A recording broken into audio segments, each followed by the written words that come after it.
Hello guys, welcome to my channel. তো guys, আজকের প্রতিবেদনে আপনাদেরকে জানাবো প্রাইমারি টেট নিয়ে প্রকাশ্যে বড় খবর। চিন্তায় প্রাথমিক শিক্ষকরা। এসএসসির পর এবার প্রাইমারি টেট। দিন কয়েক আগেই 2016 সালের শিক্ষক নিয়োগের মামলায় রায় দিয়েছে কলকাতা হাইকোর্ট। 26,000-এর কাছাকাছি সরকারি চাকরিজীবীদের চাকরি চলে গিয়েছে। আপাতত সেই নিয়ে জোরদার আন্দোলন শুরু করেছেন চাকুরিহারা ব্যক্তিরা।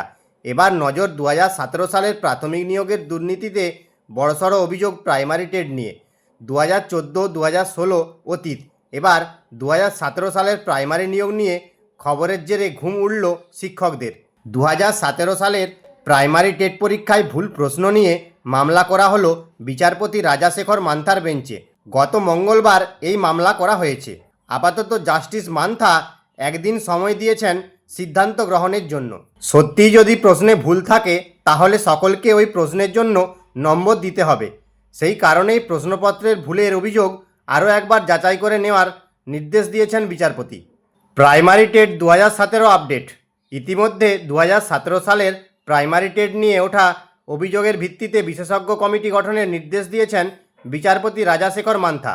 বিশ্বভারতী বিশ্ববিদ্যালয়ের উপাচার্য গঠন করা কমিটি বিষয়টি দেখাশোনা করবে। হাইকোর্টের রেজিস্ট্রার জেনারেলের কাছে আগামী 1 মাসের মধ্যে এই প্রসঙ্গে রিপোর্ট জমা দিতে হবে।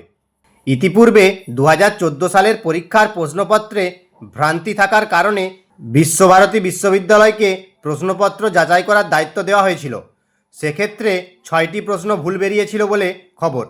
6 নম্বর দেওয়া হয়েছিল পরীক্ষার্থীদের। তবে 2017 সালের 1-2টি নয়, প্রশ্নপত্রে 21টি প্রশ্নে ভুল ছিল বলে অভিযোগ। বাংলা, পরিবেশবিদ্যার সহ 3টি বিষয় রয়েছে এর মধ্যে। প্রাথমিক শিক্ষা পর্ষদ অর্থাৎ West Bengal board of primary এডুকেশনের করা প্রশ্নপত্র খতিয়ে দেখা হবে। প্রথমে ভুল প্রশ্নগুলো চিহ্নিত করে তারপর পরীক্ষার্থীদের উত্তর মিলিয়ে নেওয়া হবে। সম্পূর্ণ কাজটি করবেন বিশেষজ্ঞ কমিটি। ইতিপূর্বে মামলাকারীদের আবেদন শুনে প্রশ্নপত্রের ভুল নিয়ে ক্ষুব্ধ হন বিচারপতি মান্থা। তিনি বলেছিলেন, পরীক্ষার্থীরা কি আইনস্টাইন হয়ে ভুল প্রশ্ন আবিষ্কার করে সঠিক উত্তর দেবে? তাই আপাতত 2017 সালের টেট পরীক্ষার প্রশ্নপত্রের ভুল নিয়ে করা মামলায় বিশ্বভারতী কী সিদ্ধান্ত গ্রহণ করে এবং রিপোর্ট দেয় সেদিকেই তাকিয়ে রয়েছেন সকলে। জুন মাসের প্রথম সপ্তাহে হবে সেই মামলার শুনানি। চাকরি নিয়ে সংশয়ে পড়েছেন 2017 সালের টেট পরীক্ষার ভিত্তিতে চাকরি পাওয়া শিক্ষকরা। তো গাইস, এই ছিল আপডেট। ভিডিওটি ভালো লেগে থাকলে অবশ্যই একটি লাইক করে দেবেন।